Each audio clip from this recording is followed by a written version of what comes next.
The phosphorescent winkers at the side of the road beguile him into thinking of young DuPont women, strings of them winding through huge glassy parties, potentially naked in their sequined sheath gowns. He wonders why there are so many signs coming back and so few going down. Of course, he didn't know what he was going toward going down. He takes the Brewer turnoff off the pike, and the road takes him through the town where he first bought gas. As he takes the road marked Brewer 16, he can see catty-cornered across the main street the dirt digger's pumps and his dark window full of glinting shovels and fishing rods. The window looks pleased. There is just a touch of light in the air. The radio's long flow of music is breaking up in warm weather reports and farm prices. He comes into Brewer from the south, seeing it as a gradual multiplication of houses among the trees beside the road, and then as a treeless waste of industry, shoe factories and bottling plants and company parking lots and knitting mills converted to electronics parts and elephantine gas tanks lifting above trash-filled swampland, yet lower than the blue edge of the mountain from whose crest Brewer was a warm carpet woven around a single shade of brick. Above the mountain, stars fade. He crosses the Running Horse Bridge and is among streets he knows. He takes Warren Avenue through the south side of town and comes out on 422 near City Park. He drives around the mountain in company with a few hissing trailer trucks. As he turns left from Central into Jackson, he nearly sidewipes a milk truck idling yards out from the curb. He continues up Jackson, past his parents' house, and turns into Keggerize Alley. And in the clear dawn light, he glides past the old chicken house, past the silent body shop, and parks the car in front of the Sunshine Athletic Association, a few steps from the boxed-in entrance, where anyone coming out would have to notice. Rabbit glances up hopefully at the third-story windows, but no light is showing. Tothero, if he is in there, is still asleep. Rabbit settles himself to sleep. He takes off his suit coat and lays it over his chest like a blanket. But the daylight is growing, and the front seat is far too short, and the steering wheel crowds his shoulders. He doesn't move to the back seat because that would make him vulnerable. He wants to be able to drive away in a second if he must. Further, he doesn't want to sleep so heavily he will miss Tothero when he comes out.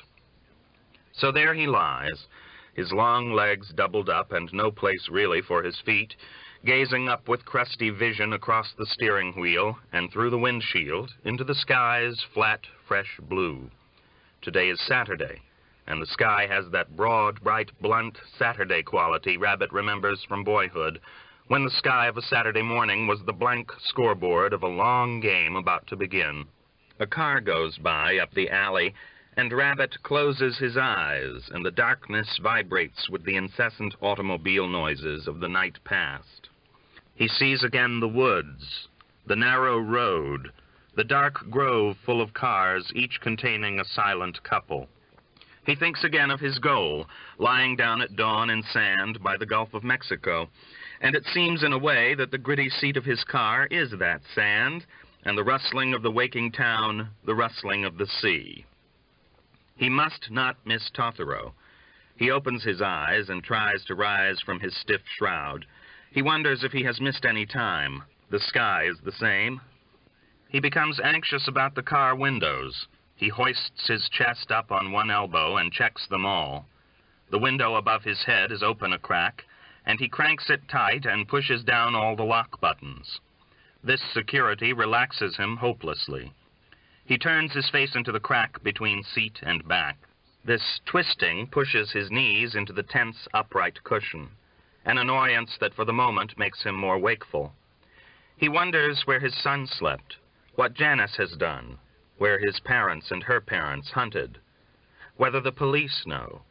He feels the faded night he left behind in this place as a net of telephone calls and hasty trips, trails of tears and strings of words, white worried threads shuttled through the night, and now faded but still existent, an invisible net overlaying the steep streets, and in whose center he lies, secure in his locked, windowed hutch. Cotton and gulls in half-light, and the way she'd come on the other girl's bed, never as good on their own. But there were good things. Janice, so shy about showing her body, even in the first weeks of wedding. Yet one night, coming into the bathroom, expecting nothing, he found the mirror clouded with steam, and Janice, just out of the shower, standing there, doped and pleased, with a little blue towel, lazily and unashamed, her bottom bright pink with hot water, the way a woman was, of two halves, bending over and turning and laughing at his expression, whatever it was, and putting her arms up to kiss him, a blush of steam on her body and the back of her neck slippery. Rabbit adjusts his position and returns his mind to its dark socket. The back of her neck slippery, the pit of her back pliant, both on their knees together, contortions that never were. His shin knocks the door handle, the pain becoming oddly mixed with the knocks of metal on metal down in the body shop. Work had begun. 8 o'clock? Rabbit writhes and sits up, the covering coat collapsing to his warm lap, and indeed, through the splotched windshield, there is Tothero's figure, walking away down the alley. He is up beyond the very old farmhouse. Rabbit jumps from the car, puts on his coat, and runs after him. "Mr. Tothero! Hey, Mr. Tothero!" His voice sounds flaked and rusty after hours of disuse. The man turns, looking more tired than Rabbit had expected. A short man with a big, balding head, he had played when basketball was still a quick man's game. He seems foreshortened. This big head and a massive checkered sports coat, and then stubby legs in blue trousers that are too long, so the crease buckles and zigzags above the shoes. As he breaks his run and walks the last strides, Rabbit fears he's made a mistake. But Tothero says the perfect thing. "Harry," he says, "the great Harry Angstrom." He puts out his hand for Harry to seize, and with the other squeezes the boy's arm in a clasp of rigor. It comes back to Rabbit how he always had his hands on you. Tothero just stands there, holding on and looking at him, smiling crookedly, the nose bent, one eye wide open and the other heavy-lidded. His face has grown more lopsided with the years. He is not going bald evenly. Brushed strands of gray and pale brown patch his skull. "I need your advice," Rabbit says, and corrects himself. "What I really need is a place to sleep."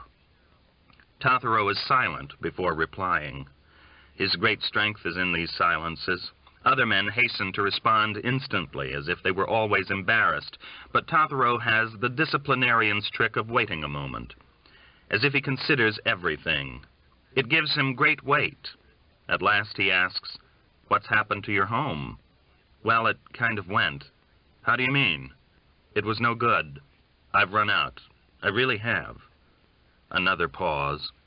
Rabbit narrows his eyes against the sunlight that rebounds off the asphalt. His left ear aches. His teeth on that side feel as if they might start hurting. "That doesn't sound like very mature behavior," Tothero states. "It was a mess as it was." "What sort of mess?" "I don't know. My wife's an alcoholic." "And have you tried to help her?" "Sure. How?" "Did you drink with her?" "No, sir, never. I can't stand the stuff.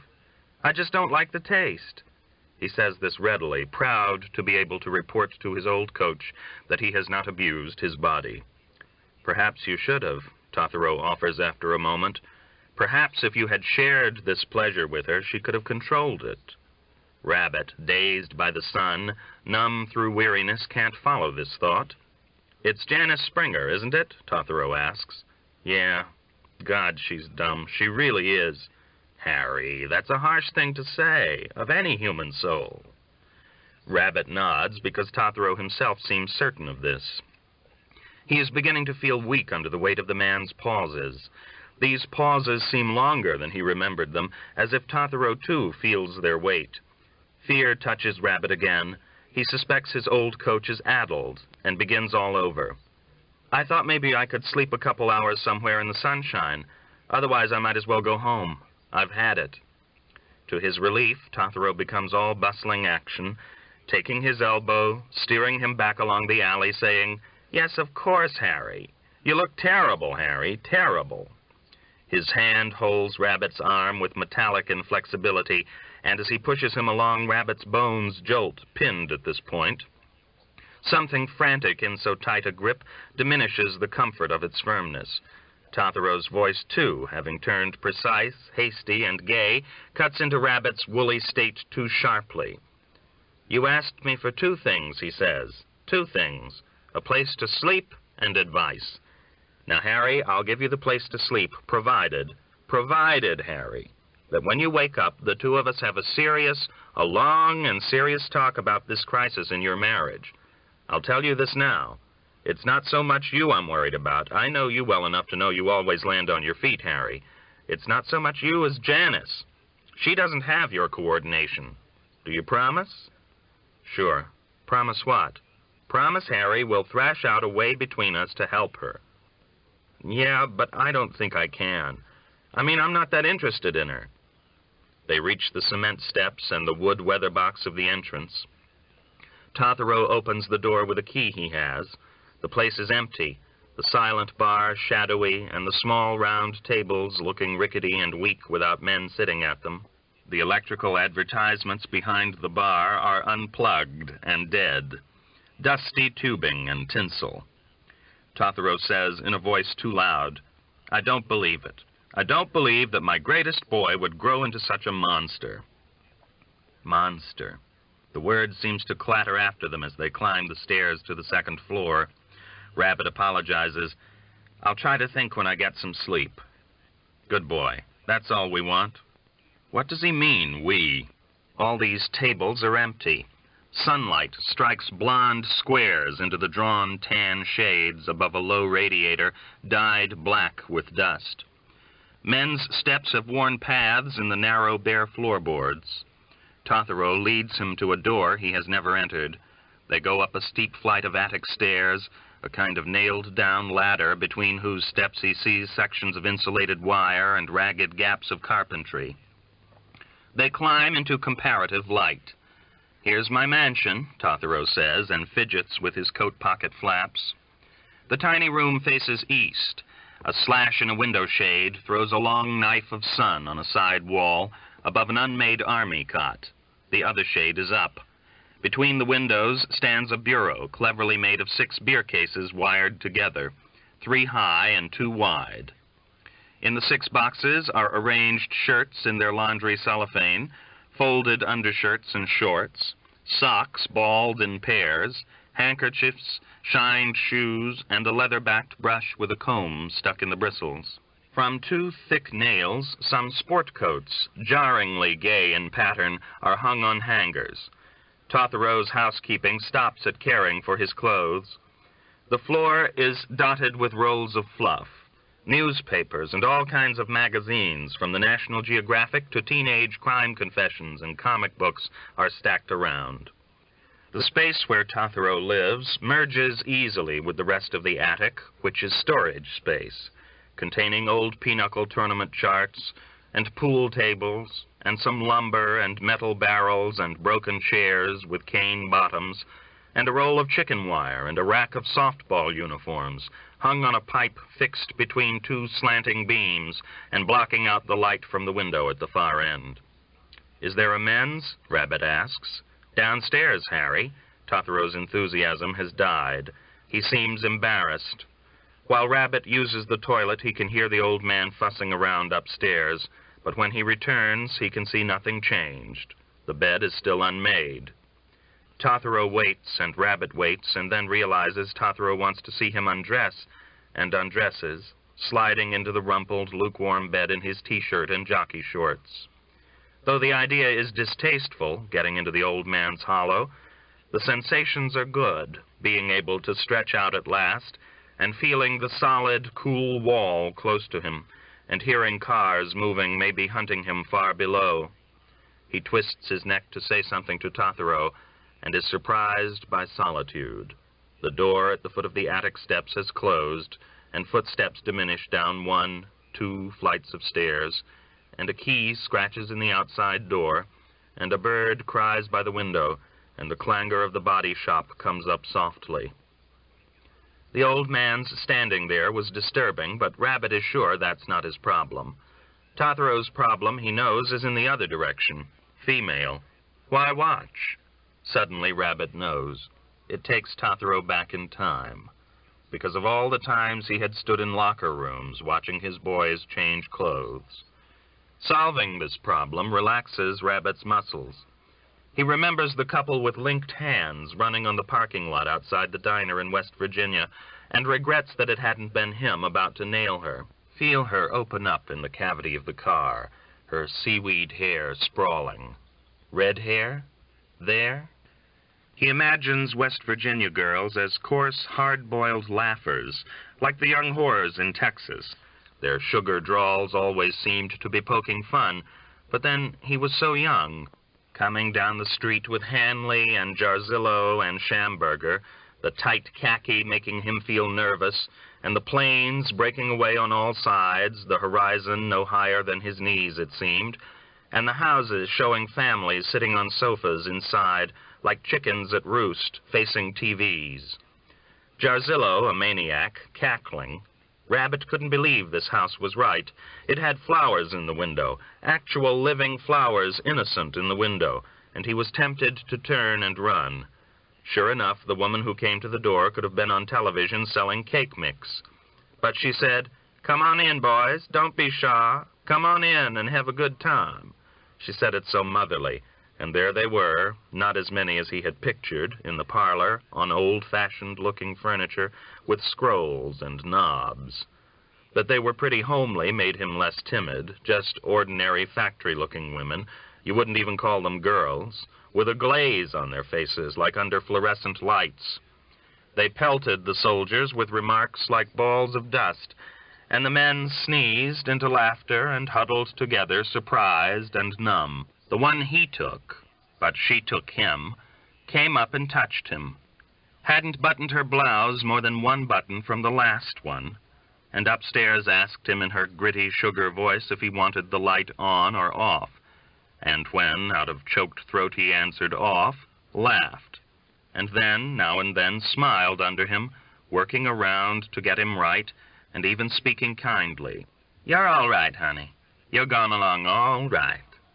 So that when it was over, he was hurt to learn from the creases of completion at the sides of her lips, and the hard way she wouldn't keep lying beside him, but got up and sat on the edge of the metal-frame bed, looking out the dark window at the green night sky, that she hadn't meant her half. Her mute back showing in yellow-white the bar of a swimming suit bra angered him. He took the ball of her shoulder in his hand and turned her roughly. It was kid stuff. The weighted shadows of her front hung so careless and undefended he looked away. She said down into his ear, "Honey, you didn't pay to be no two-timer." Sweet woman, she was money. The clangor of the body shop comes up softly. Its noise comforts him, tells him he is hidden and safe, that while he hides, men are busy nailing the world down, and toward the disembodied sounds his heart makes in darkness a motion of love. His dreams are shallow, furtive things. His legs switch, his lips move a little against the pillow. The skin of his eyelids shudders as his eyeballs turn, surveying the inner wall of vision. Otherwise, he is as dead, beyond harm. The slash of sun on the wall above him slowly knifes down, cuts across his chest, becomes a coin on the floor, and vanishes. In shadow, he suddenly awakes, his ghostly blue irises searching the unfamiliar plains for the source of men's voices. These voices are downstairs, and a rumble suggests that they are moving the furniture, tramping in circles, hunting him. But a familiar bulbous basso rings out. It is Tothero. And around this firm center, the noises downstairs crystallize as the sounds of card-playing, drinking, horseplay, companionship. Rabbit rolls in his hot hollow and turns his face to his cool companion, the wall, and through a red cone of consciousness falls asleep again. "Harry! Harry!" The voice is plucking at his shoulder, rumpling his hair. He rolls away from the wall, squinting upward into vanished sunshine.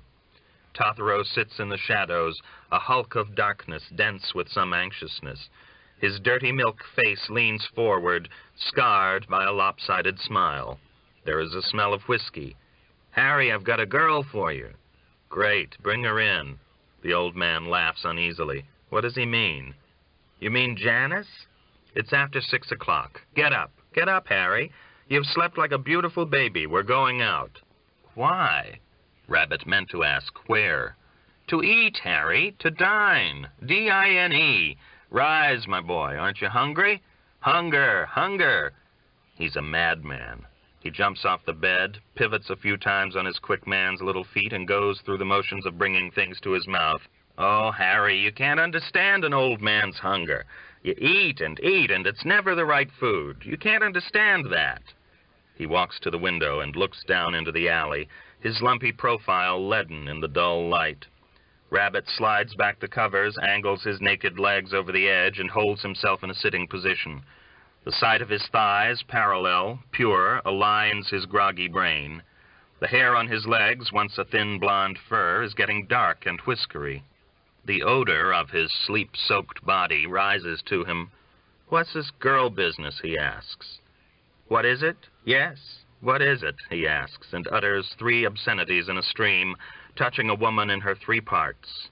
And in the gray light by the window his face falls. He seems amazed to hear himself, yet he's also watching, as if this was some sort of test. The result determined, he corrects himself. "No, I have an acquaintance in Brewer, a lady-love, perhaps, whom I stand to a meal once in a blue moon. But it's nothing more than that, little more than that." "Harry, you're so innocent." Rabbit begins to be afraid of Tothero. These phrases are so inconsequential, and stands up in his underclothes. "I think I'd just better run along." The floor fluff sticks to the soles of his bare feet. "Oh, Harry, Harry," Tothero cries, in a rich voice mixed of pain and affection, and comes forward and hugs him with one arm. "You and I are 2 of a kind." The big, lopsided face looks up into his with confidence, but Rabbit sees no resemblance. Yet his memory of the man as his coach still disposes him to listen. "You and I know what the score is. We know." And right here, arriving at the kernel of his lesson, Tothero is balked and becomes befuddled. He repeats, "We know," and removes his arm.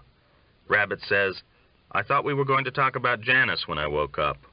He picks up his trousers from the floor and puts them on. Their being rumpled disturbs him, reminds him that he has taken a giant step, and makes nervous wrinkles in his stomach and throat. We will, Tothero says, "the moment our social obligations are satisfied." A pause. "Do you want to go back now?" "You must tell me if you do." Rabbit remembers the dumb slot of her mouth, the way the closet door bumps against the television set. "No, God." Tothero is overjoyed. It is happiness making him talk so much. Well then, get dressed. We can't go to Brewer undressed. Do you need a fresh shirt?" "Yours wouldn't fit me, would it?" "No, Harry? No? What's your size?" 15'3". Mine exactly. You have short arms for your height." "Oh, this is wonderful, Harry. I can't tell you how much it means to me that you came to me when you needed help." "All those years," he says, taking a shirt from the bureau made of beer cases and stripping off the cellophane, "all those years, all those boys, they pass through your hands and into the blue, and never come back, Harry. They never come back." Rabbit is startled to feel and to see in Tothero's mirror that the shirt fits. Their difference must be all in their legs. With the rattling tongue of a proud mother, Tothero watches him dress. His talk makes more sense now that the embarrassment of explaining what they're going to do is past. "It does my heart good," he says. "Youth before the mirror. How long has it been, Harry? Now tell me truly, since you had a good time." "A long time?" "I had a good time last night," Rabbit says. "I drove to West Virginia and back." "You'll like my lady. I know you will. A city flower," Tothero goes on. "The girl she's bringing I've never met. She says she's fat. All the world looks fat to my lady. How she eats, Harry. The appetite of the young." "That's a fascinating nut. You young people have so many tricks I never learned." "It's just a Windsor." Dressed, Rabbit feels a return of calm. Waking up had in a way returned him to the world he deserted. He had missed Janice's crowding presence, the kid and his shrill needs, his own walls. He had wondered what he was doing, but now these reflexes, shallowly scratched, are spent, and deeper instincts flood forward, telling him he is right. He feels freedom like oxygen everywhere around him. Tothero is an eddy of air, and the building he is in, the streets of the town, are mere stairways and alleyways in space. So perfect, so consistent is the freedom into which the clutter of the world has been vaporized by the simple trigger of his decision, that all ways seem equally good. All movements will put the same caressing pressure on his skin, and not an atom of his happiness would be altered if Tothero told him they were not going to meet two girls, but two goats, and they were going not to Brewer, but to Tibet. He adjusts his necktie with infinite attention, as if the little lines of this juncture of the Windsor knot, the collar of Tothero's shirt, and the base of his own throat were the arms of a star that will, when he is finished, extend outward to the rim of the universe. He is the Dalai Lama. Like a cloud breaking in the corner of his vision, Tothero drifts to the window. "Is my car still there?" Rabbit asks. "Your car is blue." "Yes. Put on your shoes." "I wonder if anybody saw it there. While I was asleep, did you hear anything around town?" For in the vast blank of his freedom, Rabbit has remembered a few imperfections. His home, his wife's, their apartment, clots of concern. It seems impossible that the passage of time should have so soon dissolved them, but Tothero's answer implies it. "No," he says. He adds, "But then, of course, I didn't go where there would have been talk of you." It annoys Rabbit that Tothero shows no interest in him except as a partner on a joy ride. "I should have gone to work today," he says in a pointed voice, as if blaming the old man. "What do you do?" "I demonstrate a kitchen gadget called the Magipeel Peeler in 5 and dime stores." "A noble calling," Tothero says, and turns from the window. "Splendid, Harry. You're dressed at last. Is there a comb anywhere, Mr. Tothero? I ought to use the can." Under their feet, the men in the Sunshine Athletic Association laugh and catcall at some foolishness. Rabbit pictures passing among them and asks, "Say, should everybody see me?"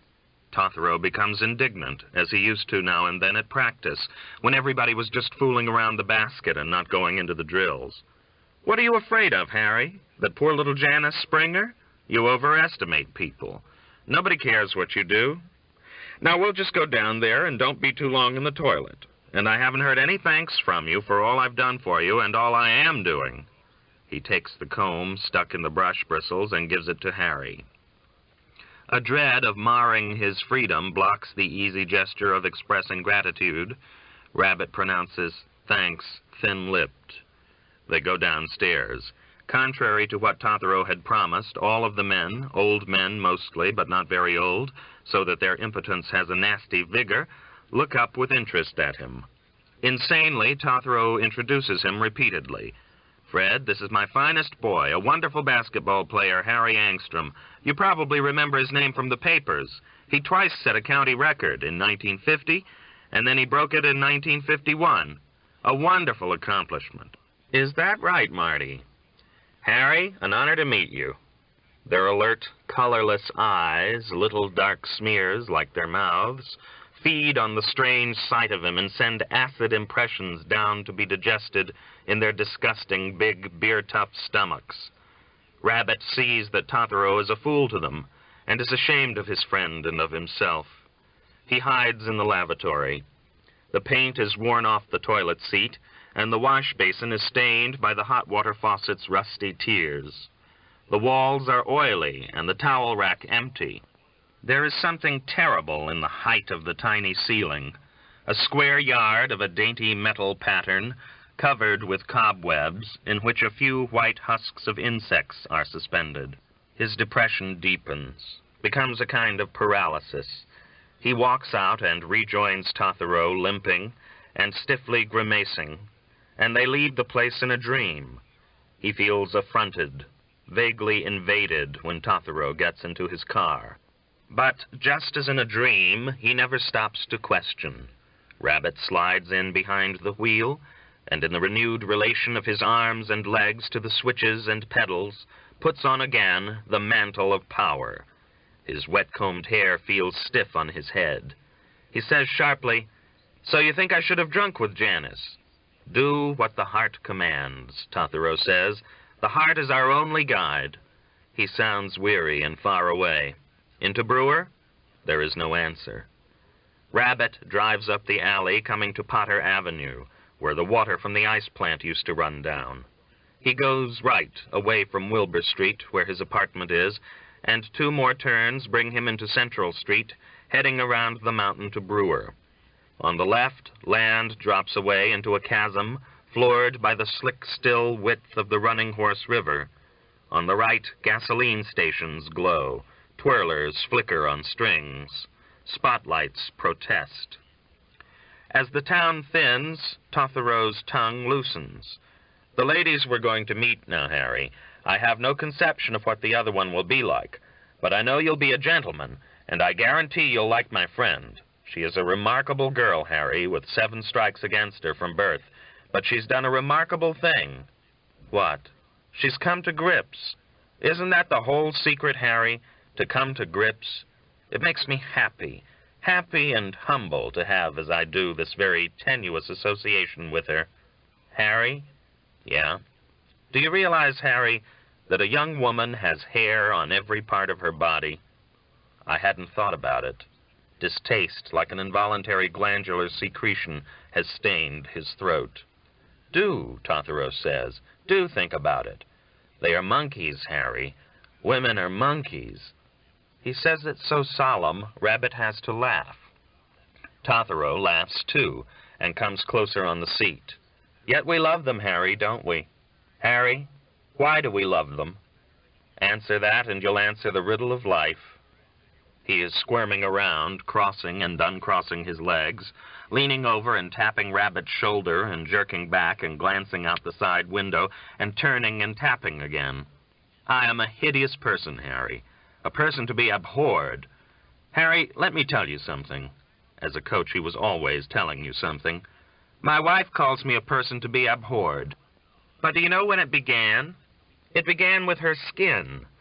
One day in the spring in 1943 or 4, it was during the war, without warning, it was hideous. It was like the hides of 1,000 lizards stitched together clumsily. Can you picture that? That sense of it being in pieces horrified me, Harry. Are you listening? You're not listening. You're wondering why you came to me. What you said about Janice this morning kind of worries me. Janice! Let's not talk about little mutts like Janice Springer, Harry boy. This is the night. This is no time for pity. The real women are dropping down out of the trees. With his hands, he imitates things falling out of trees. Plippity-plippity. Even discounting the man as a maniac, Rabbit becomes expectant. They park the car off Weiser Avenue and meet the girls in front of a Chinese restaurant. The girls, waiting under crimson neon, have a floral delicacy. Like a touch of wilt, the red light rims their fluffy hair. Rabbit's heart thumps ahead of him down the pavement. They all come together, and Tothero introduces Margaret. Margaret Costco, Harry Angstrom, my finest athlete. It's a pleasure for me to be able to introduce 2 such wonderful young people to one another. The old man's manner is queerly shy. His voice has a cough waiting in it. After Tothero's build-up, Rabbit is amazed that Margaret is just another Janice. That same sallow density, that stubborn smallness. Scarcely moving her lips, she says, "This is Ruth Leonard, Marty Tothero, and you, whatever your name is." Ruth is fat alongside Margaret, but not that fat. Chunky more, but tall. She has flat blue eyes in square-cut sockets. Her upper lip pushes out a little, like with an incipient blister, and her thighs fill the front of her dress so that even standing up she has a lap. Her hair, kind of a dirty ginger color, is bundled in a roll at the back of her head. "Harry," Rabbit says, or Rabbit. "That's right," Tothero cries. "The other boys used to call you Rabbit. I had forgotten." He coughs. "Well, you're a big bunny," Ruth remarks. Beyond her, the parking meters, with their red tongues, recede along the curb, and at her feet, pinched in lavender straps, 4 sidewalk squares meet in an X. Just big outside, he says. That's me too, she says. God, I'm hungry, Rabbit tells them all just to say something. From somewhere, he's got the jitters. Hunger, hunger, Tothero says, as if grateful for the cue.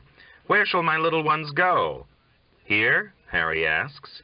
He sees from the way the two girls look at him that he is expected to take charge. Tothero is moving back and forth like a crab, sideways, and bumps into a middle-aged couple strolling along. His face shows such surprise at the collision, and he is so elaborately apologetic that Ruth laughs. Her laugh rings on the street like a handful of change thrown down. At the sound, Rabbit begins to loosen up. The space between the muscles of his chest feels filled with warm air. Tothero pushes into the glass door first. Margaret follows, and Ruth takes his arm and says, I know you. I went to West Brewer High and got out in '51. That's my class. Like the touch of her hand on his arm, her being his age pleases him, as if even in high schools on opposite sides of the city, they have learned the same things and gained the same view of life, the class of '51 view. You beat us, she says. You had a lousy team. No, we didn't. I went with 3 of the players. 3 at once? In a way. Well, they looked tired. She laughs again, the coins thrown down, though he feels ashamed of what he has said. She is so good-natured and maybe was pretty then. Her complexion isn't good now, but her hair is thick. A young Chinaman in a drab linen coat blocks their way past the glass counter, where an American girl in a kimono sits counting threadbare bills. Please, how many?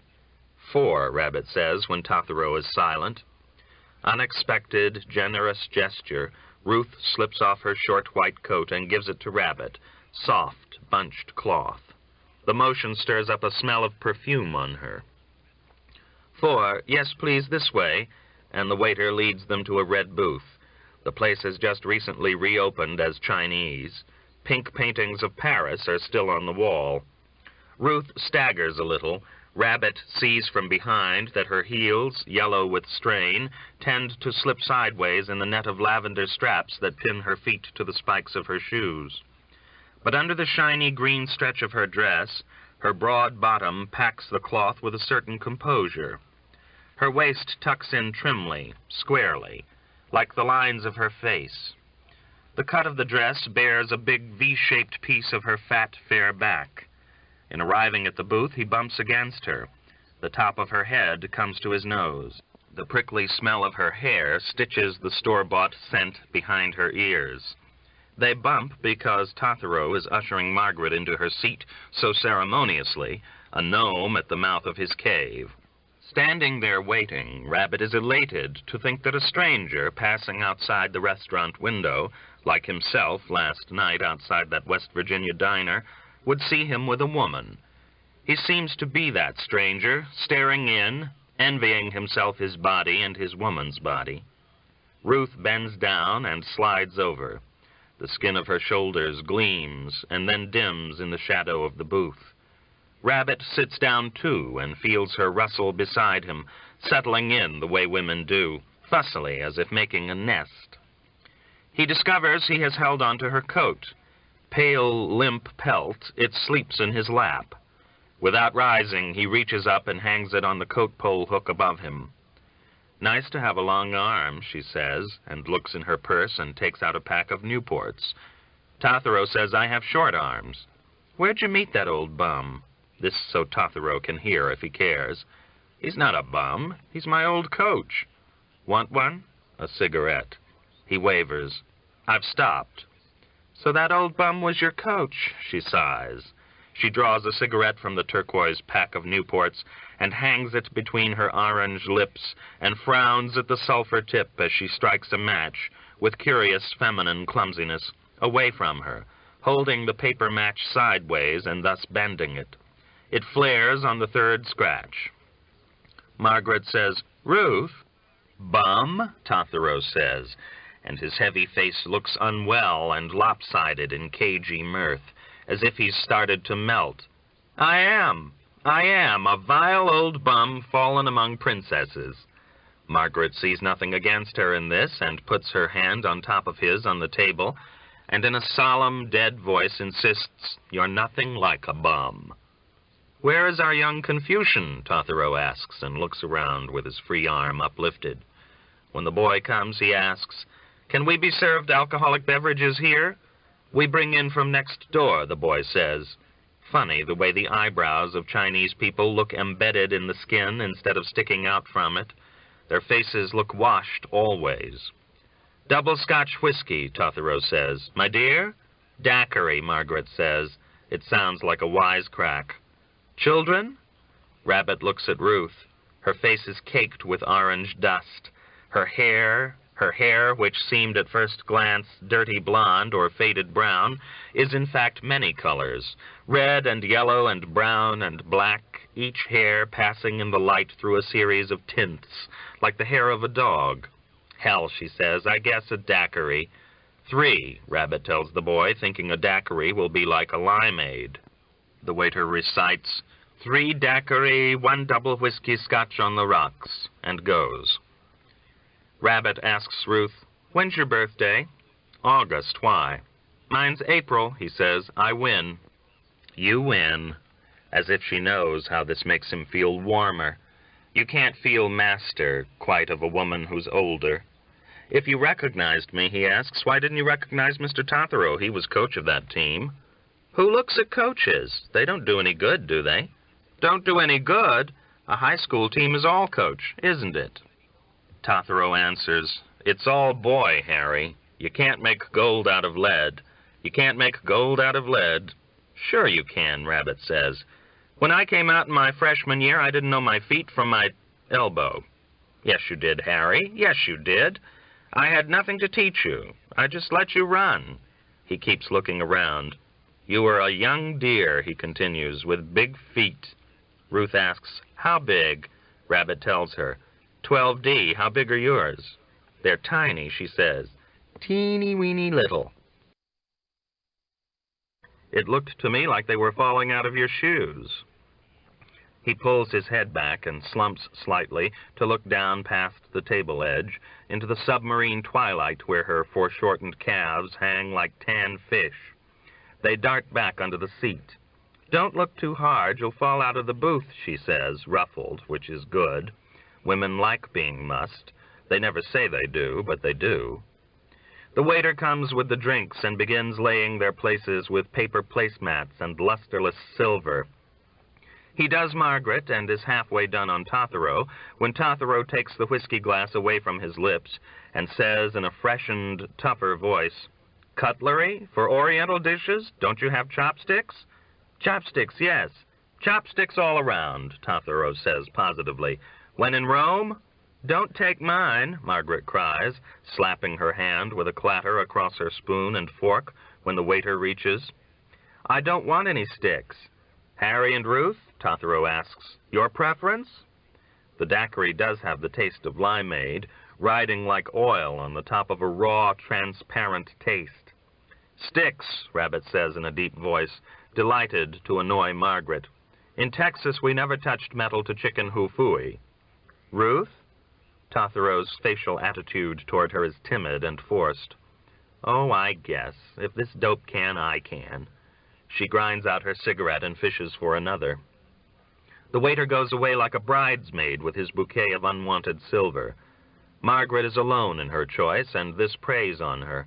Rabbit is glad. She is a shadow on his happiness. "You ate Chinese food in Texas?" Ruth asks. "All the time. Give me a cigarette." "You've stopped." "I've started. Give me a dime."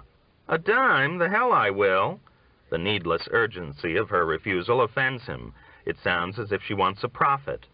Why does she think he'd steal from her? What would he steal?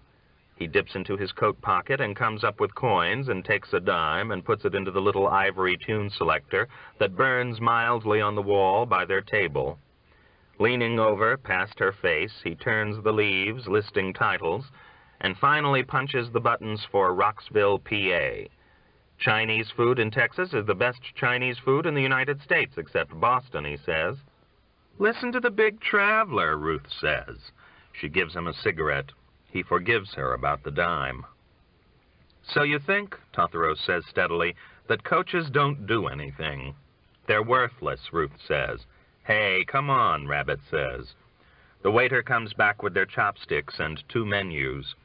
Rabbit is disappointed in the chopsticks. They feel like plastic instead of wood.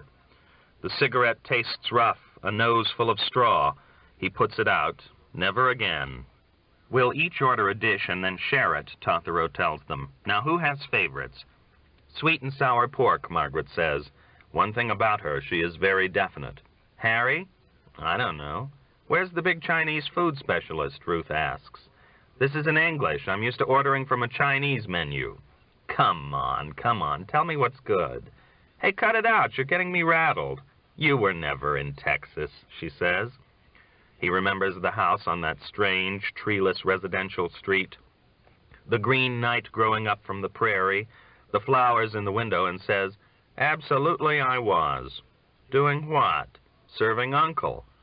"Oh, in the Army. Well, that doesn't count. Everybody's been to Texas with the Army."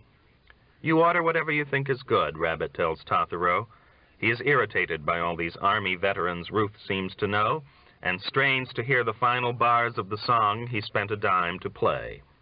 In this Chinese place, he can just make out a hint, coming, it seems, from the kitchen, of the jangling melody that exhilarated him last night in the car. Tothero gives the waiter the order, and when he goes away, tries to give Ruth the word. The old man's thin lips are wet with whiskey, and saliva keeps trying to sneak out of the corners of his mouth. "The coach," he says, "the coach is concerned with developing the 3 tools we are given in life: the head, the body, and the heart." "And the crotch," Ruth says. Margaret, of all people, laughs. She really gives Rabbit the creeps. "Young woman, you've challenged me, and I deserve the respect of your attention." He speaks with grave weight. "Shit," she says softly and looks down. "Don't sob on me." He has hurt her. The wings of her nostrils whiten. Her coarse makeup darkens. 1, the head. Strategy. Most boys come to basketball coach from alley games and have no conception of the elegance of the game played on a court with 2 baskets. Won't you bear me out, Harry? "Yes, sure, just yesterday." "Second, let me finish, Harry, and then you can talk. Second, the body. Work the boys into condition. Make their legs hard." He clenches his fist on the slick table. "Hard. Run, run, run. Run every minute their feet are on the floor. You can't run enough." Thirdly, he puts the index finger and thumb of one hand to the corners of his mouth and flicks away the moisture. "The heart."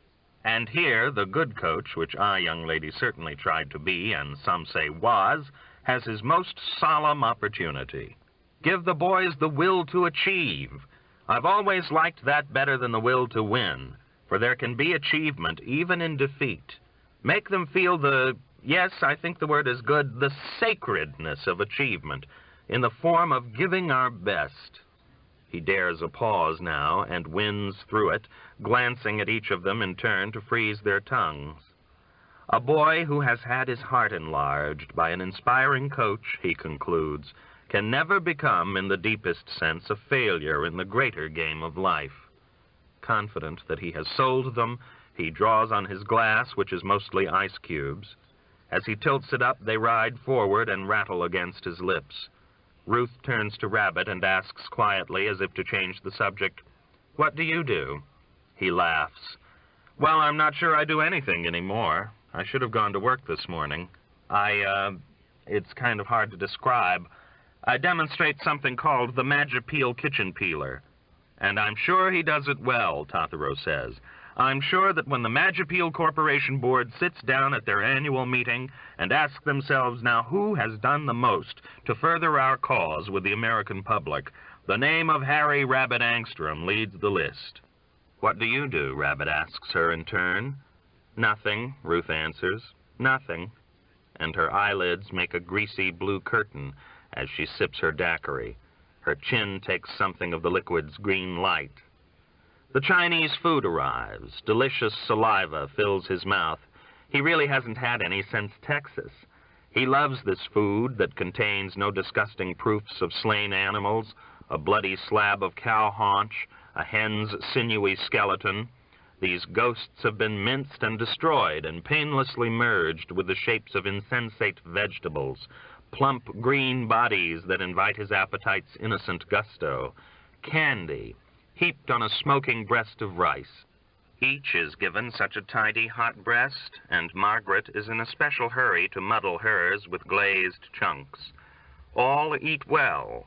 Their faces take color and strength from the oval plates of dark pork, sugar peas, chicken, stiff sweet sauce, shrimp, water chestnuts, who knows what else.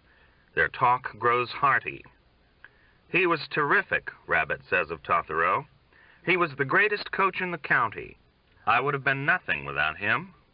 "No, Harry, no. You did more for me than I did for you. Girls, the first game he played, he scored 20 points. 23, Harry says. 23 points, think of it." The girls eat on. "Remember, Harry, the state tournaments in Harrisburg, Dennistown, and their little set-shot artist? He was tiny," Harry tells Ruth, "about 5'2" and ugly as a monkey. Really a dirty player, too." "Ah, but he knew his trade," Tothero says. "He knew his trade. He had us, too, until Harry went wild. All of a sudden, the basket looked big as a well. Everything I threw went in. Then this runt trips me." "So he did," Tothero says. "I'd forgotten. He trips me, and over I go, bunk, against the mat. If the walls hadn't been padded, I'd have been killed." "Then what happened, Harry? Did you cream him?" "I've forgotten this whole incident." Tothero's mouth is full of food, and his hunger for revenge is ugly. "Why, no," Rabbit says slowly. "I never fouled. The ref saw it, and it was his 5th foul, and he was out. Then we smothered him." Something fades in Tothero's expression. His face goes slack. "That's right. You never fouled. Harry was always the idealist." Rabbit shrugs. "I didn't have to." "The other strange thing about Harry," Tothero tells the two women, "he was never hurt." "No, I once sprained my wrist," Rabbit corrects. "The thing you said that really helped me." "What happened next in the tournaments? I'm frightened at how I've forgotten this." "Next?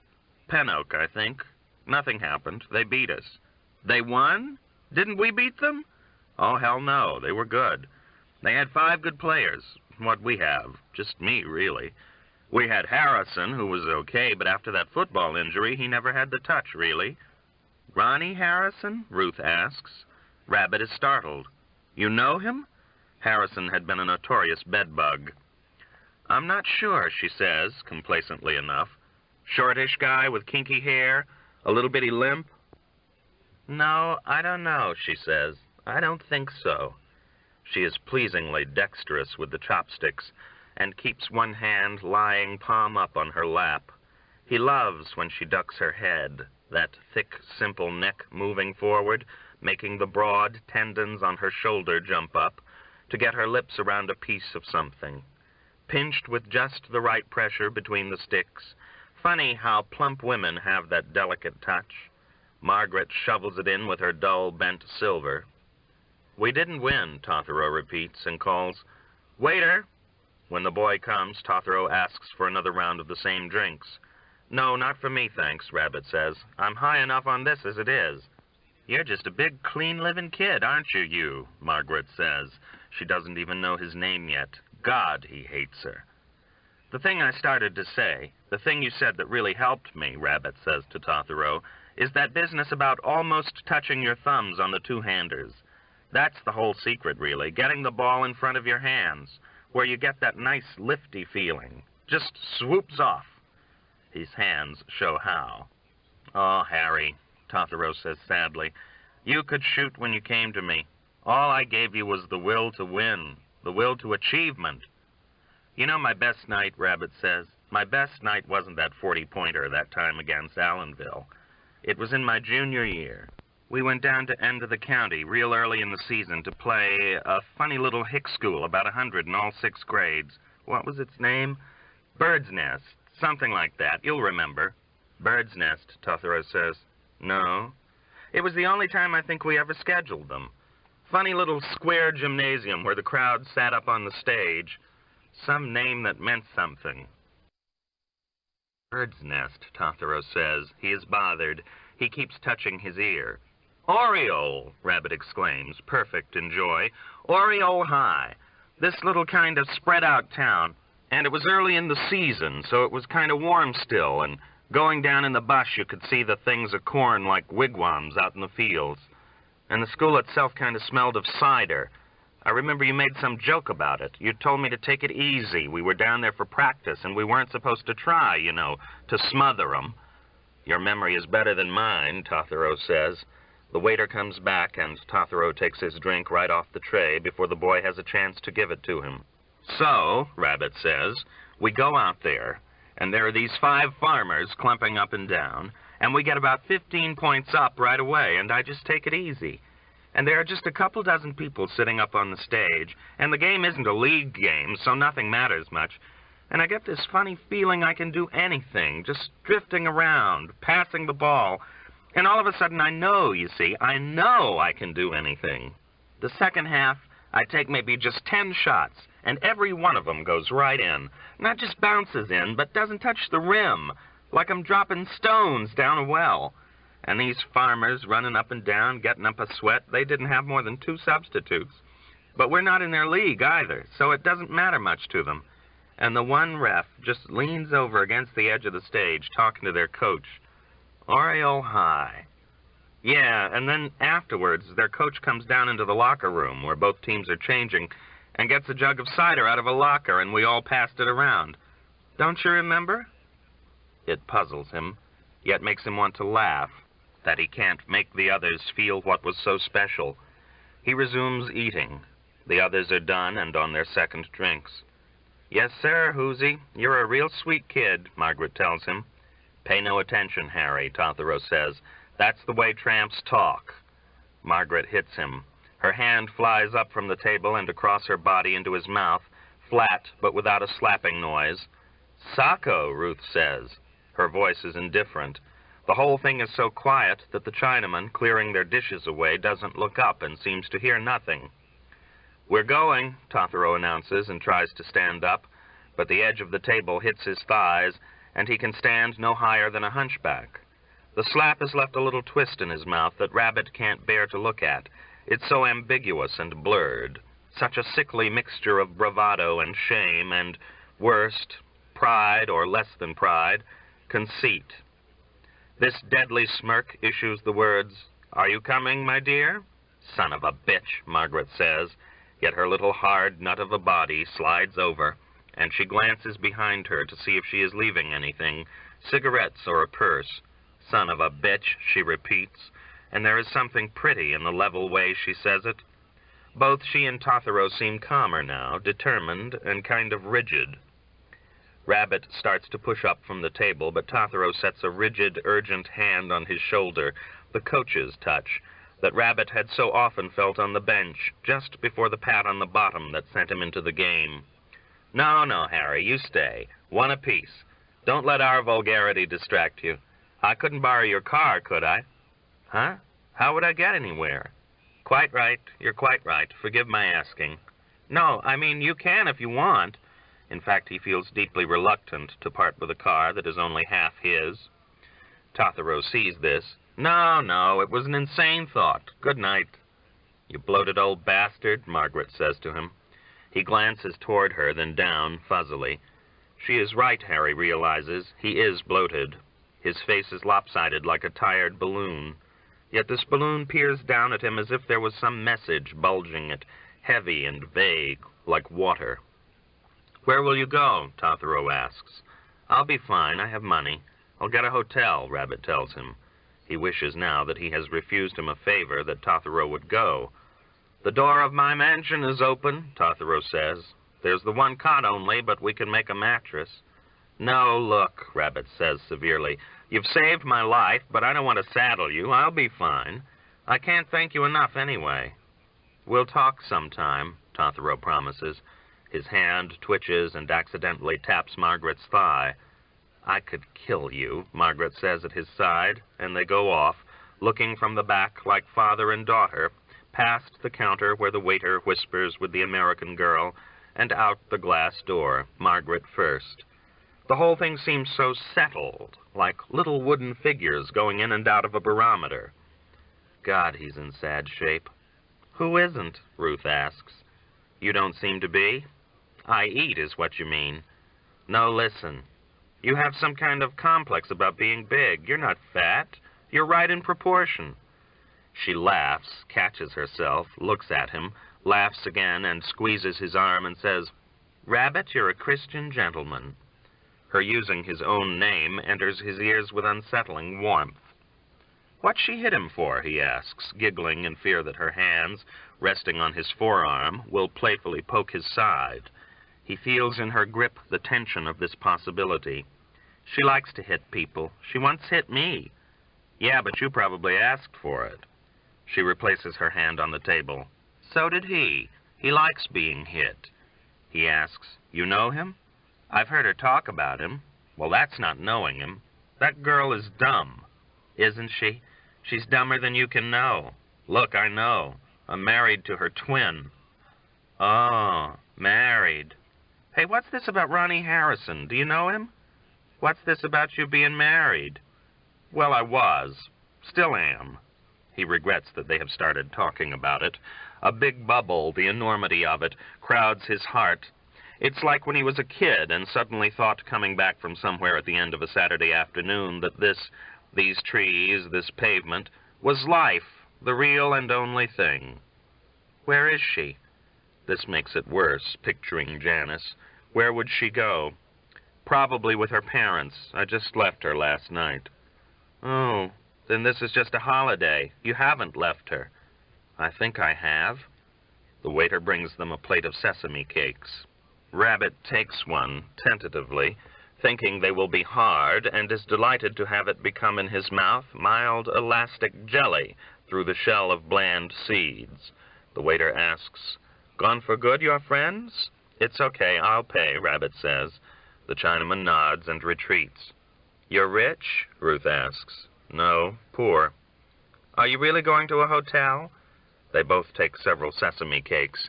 There are perhaps 20 on the plate. I guess I'll tell you about Janice.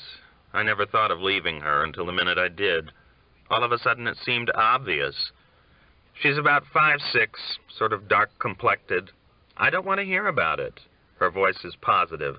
Her many-colored hair, as she tilts back her head and squints at a ceiling light, settles into one grave shade. The light was more flattering to her hair than it is to her face. On this side of her nose there are some spots in her skin, blemishes that make bumps through her powder. You don't? He says. The bubble rolls off his chest. If it doesn't worry anybody else, why should it worry him? Okay, what shall we talk about? What's your weight? 150. Ruth, you're tiny. You're just a welterweight. No kidding. Nobody wants you to be all bones. Every pound you have on is priceless. He's talking just for happiness, but something he says makes her tense up. You're pretty wise, aren't you? She asks, tilting her empty glass toward her eyes. The glass is a shallow cup on a short stem, like an ice cream dish at a fancy birthday party. It sends pale arcs of reflection swimming across her face. You don't want to talk about your weight either, huh? He pops another sesame cake into his mouth and waits until the first pang, the first taste of jelly, subsides. Let's try this. What you need, Mrs. America, is the Magipeel kitchen peeler. Preserve those vitamins. Shave off fatty excess. A simple adjustment of the plastic turn screw and you can grate carrots and sharpen your husband's pencils. A host of uses. Don't be so funny. Okay? Let's be nice. Okay, you start. She plops a cake in and looks at him with a funny full-mouth smile, the corners turned down tight, and a frantic look of agreeableness strains her features while she chews. She swallows, her blue eyes widened round, and gives a little gasp before launching into what he thinks will be a remark, but turns out to be a laugh right in his face. Wait, she begs. I'm trying, and returns to looking into the shell of her glass, thinking, and the best she can do after all that is to say, don't live in a hotel. I got to. Tell me a good one. He instinctively thinks she knows about hotels.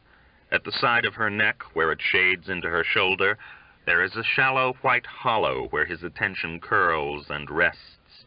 They're all expensive, she says. Everything is. Just my little apartment is expensive. Where do you have an apartment? Oh, a few blocks from here, on Summer Street. It's one flight up, above a doctor. It's yours alone? Yeah, my girlfriend got married. So you're stuck with all the rent and you don't do anything. Which means what? Nothing. You just said you did nothing. How expensive is it? She looks at him curiously with that alertness he had noticed right off, out by the parking meters. The apartment, he says. $110 a month. Then they make you pay for light and gas. And you don't do anything. She gazes into her glass, making reflected light run around the rim with a rocking motion of her hands. What are you thinking? He asks. Just wondering. Wondering what? How wise you are? Right here, without moving his head, he feels the wind blow. So this is the drift. He hadn't been sure. He says, well, I'll tell you. Why don't you let me give you something toward your rent? Why should you do that? Big heart, he says. 10? I need 15. For the light and gas. Okay. He is uncertain what to do now. They sit looking at the empty plate that had held a pyramid of sesame cakes. They have eaten them all. The waiter, when he comes, is surprised to see this. His eyes go from the plate to Rabbit to Ruth, all in a second. The check amounts to $9.60. Rabbit puts a 10 and a 1 on top of it, and beside these bills he puts a 10 and a 5. He counts what's left in his wallet, 3 10s and 4 1s. When he looks up, Ruth's money has vanished from the slick table. He stands up and takes her little soft coat and holds it for her, and like a great green fish, his prize, she heaves across and up out of the booth and coldly lets herself be fitted into it. He calculates $0.10 a pound. And that's not counting the restaurant bill. He takes the bill to the counter and gives the girl a 10. She makes change with a frown. The frightening vacancy of her eyes is methodically ringed with mascara. The purple simplicity of her kimono does not go with her frizzy permed hair and rouged, concave, deprived face. When she puts his coins on the pink cleats of the change pad, he flicks his hand in the air above the silver, adds the dollar to it, and nods at the young Chinese waiter, who is perched attentively beside her. Thank you very much, sir. Thank you very much, the boy says to him. But his gratitude does not even last until they are out of sight. As they move toward the glass door, he turns to the cashier, and in a reedy, perfectly inflected voice completes his story. And then this other cat says, but man, mine was helium. With this Ruth, Rabbit enters the street. On his right, away from the mountains, the heart of the city shines. A shuffle of lights, a neon outline of a boot, of a peanut, of a top hat, of an enormous sunflower erected, the stem of green neon 6 stories high along one building to symbolize sunflower beer, the yellow center a second moon, the shuffling headlights glowworms in the grass. 1 block down, a monotone bell tolls hurriedly, and as long as knives, the red-tipped railroad crossing gates descend, slicing through the soft mass of neon, and the traffic slows, halts. Ruth turns left toward the shadow of Mount Judge, and Rabbit follows. They walk uphill on the rasping pavement. The slope of cement is a buried assertion, an unexpected echo of the land that had been here before the city. For Rabbit, the pavement is a shadow of the daiquiri's luminous transparence. He is gay and skips once to get in step with his love. Her eyes are turned up toward where the Pinnacle Hotel adds its coarse constellation to the stars above Mount Judge. They walk together in silence while behind them a freight train chuffs and squeaks through the crossing. He recognizes his problem. She dislikes him now, like that whore in Texas. Hey, he says, have you ever been up to the top there? Sure, in a car. When I was a kid, he says, we used to walk up from the other side. There's a sort of gloomy forest, and I remember once I came across an old house, just a hole in the ground with some stones, where I guess a pioneer had had a farm. The only time I ever got up there was in a car with some eager beaver. Well, congratulations, he says, annoyed by the self-pity hiding in her toughness. She bites at being uncovered. What do you think I care about your pioneer, she asks. I don't know. Why shouldn't you? You're an American. How? I could just as easy be a Mexican. You never could be. You're not little enough. You know, you're a pig, really. Oh, now, baby, he says, and puts his arm around the substance of her waist. I think I'm sort of neat. Don't tell me. She turns left, off wiser, out of his arm. This street is summer. Brick rows, not so much run down as well worn. The house numbers are set in fan lights of stained glass above the doors. The apple and orange-colored light of a small grocery store shows the silhouettes of some kids hanging around the corner. The supermarkets are driving these little stores out of business, make them stay open all night. He puts his arm around her and begs, "Come on now, be a pleasant piece." He wants to show her that her talking tough won't keep him off. She wants him to be content with just her heavy body, but he wants whole women, light as feathers. To his surprise, her arm mirrors his, comes around his waist. Thus locked, they find it awkward to walk, and part at the traffic light. "Didn't you kind of like me in the restaurant?" he asks, "the way I tried to make old Tothero feel good, telling him how great he was?" "All I heard was you telling how great you were." "I was great. It's the fact. I mean, I'm not much good for anything now, but I really was good at that." "You know what I was good at?"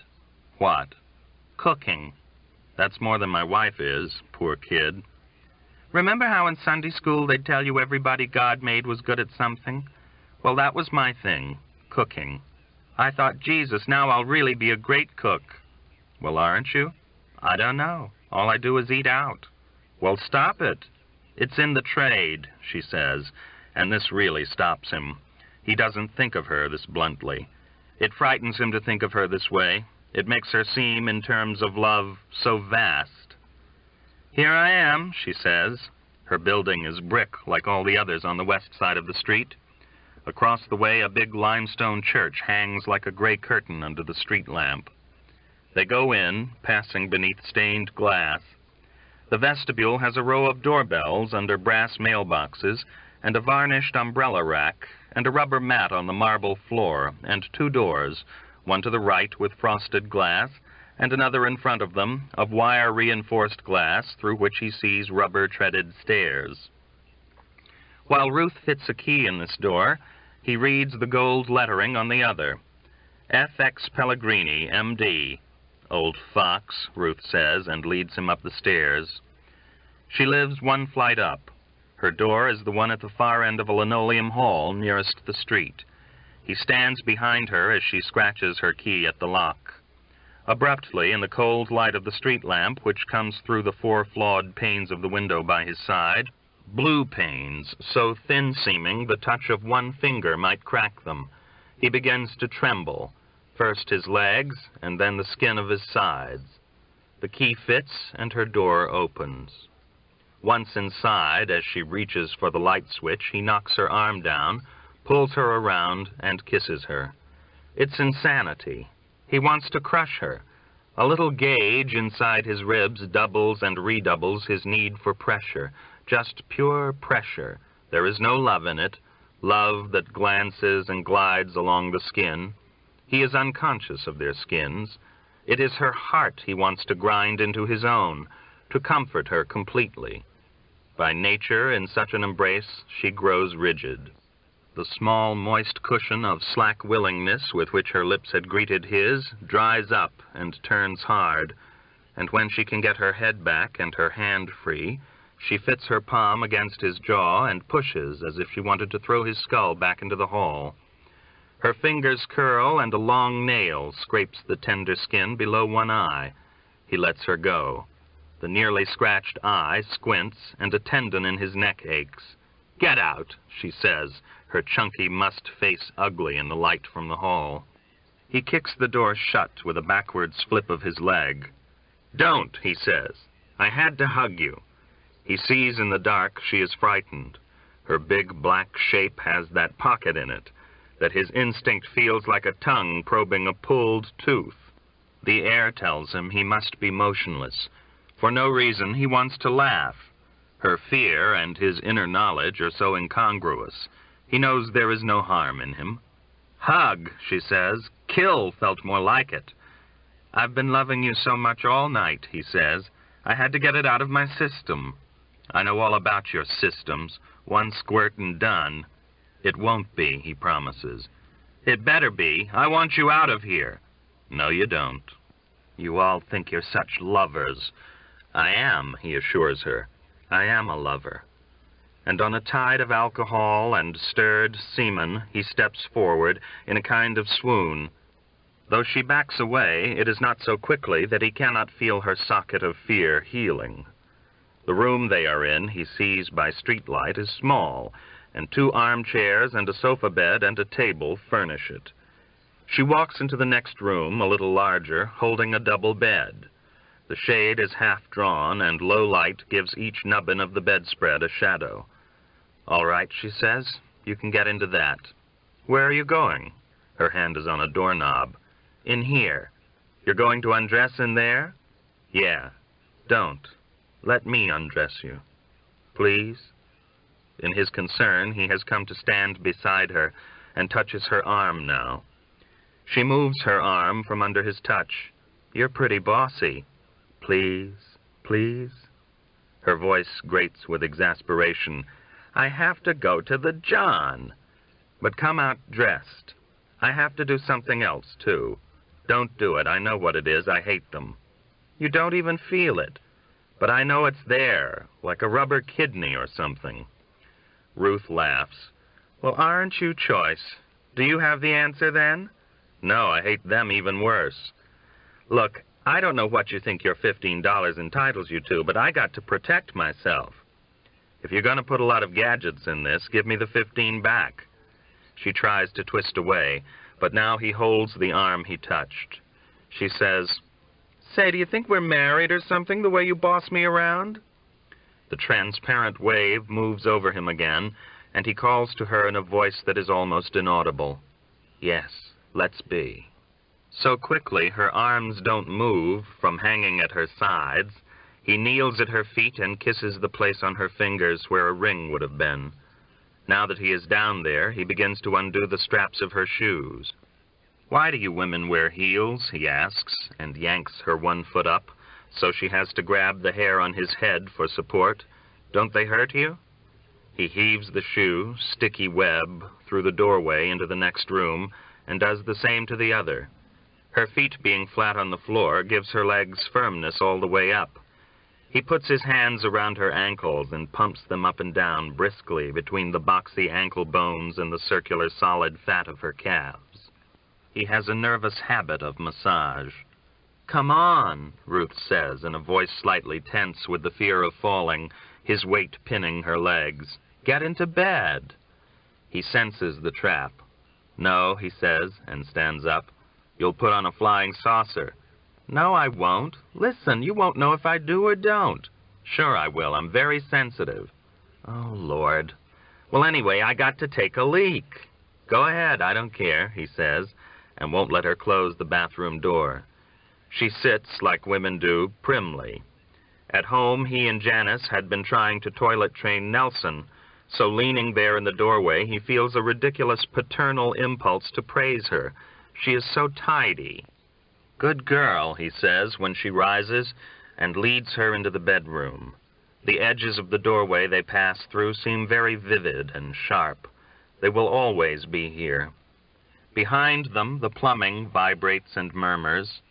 She moves with shy stiffness, puzzled by his will. Trembling again, shy himself, he brings her to a stop by the foot of the bed and searches for the catch of her dress. He finds buttons on the back and can't undo them easily. His hands come at them reversed. Let me do it. Don't be in such a hurry. I'll do it. You're supposed to enjoy this. This is our wedding night. Ha ha. He hates this mocking reflex in her. He turns her roughly, and in a reflex of his own, falls into a deep wish to give comfort. He touches her caked cheeks.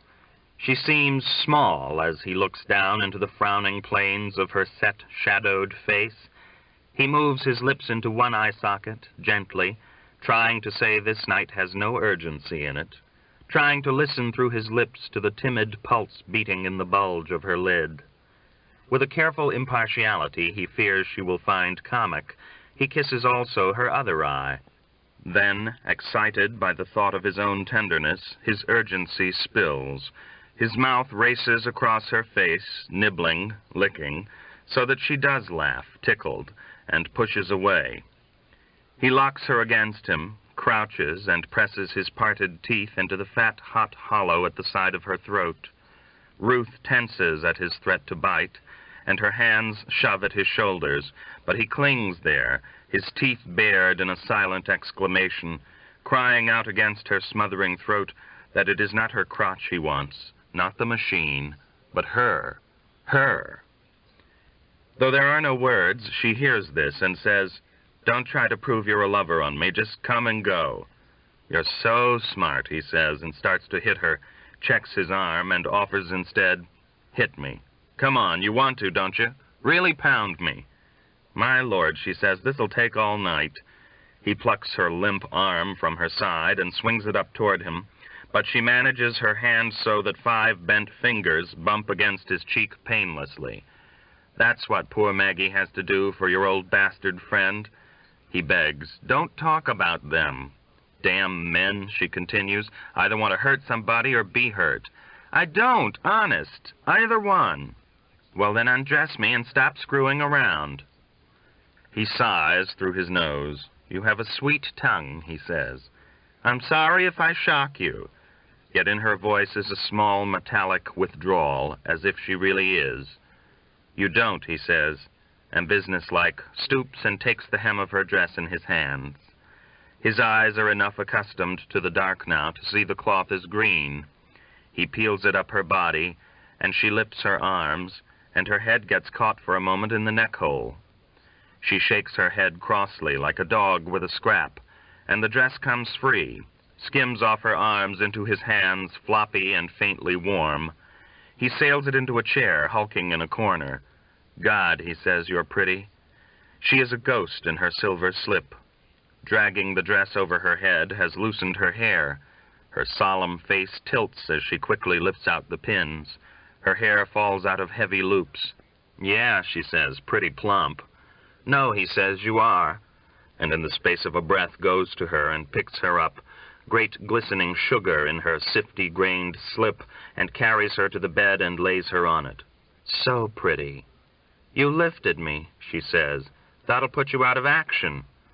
Harsh, direct light falls on her face. The creases on her neck show black. He asks, "Shall I pull the shade?" "Please, it's a dismal view." He goes to the window and bends to see what she means. There is only the church across the way, gray, somber, confident. Lights behind its rose window are left burning, and this circle of red and purple and gold seems in the city night a hole punched in reality to show the abstract brilliance burning underneath. He feels gratitude to the builders of this ornament and lowers the shade on it guiltily. He turns quickly, and Ruth's eyes watch him out of shadows that also seem gaps in a surface. The curve of her hip supports a crescent of silver. His sense of her weight seems to make an aroma. What's next? He takes off his coat and throws it. He loves this throwing things, the way the flying cloth puts him in the center of a gathering nakedness. Stockings? They're tricky, she says. I don't want to run. You do it then. In a sitting position with the soft-pawed, irritable deftness of a cat, she extricates herself from a web of elastic and silk and cotton. He helps clumsily.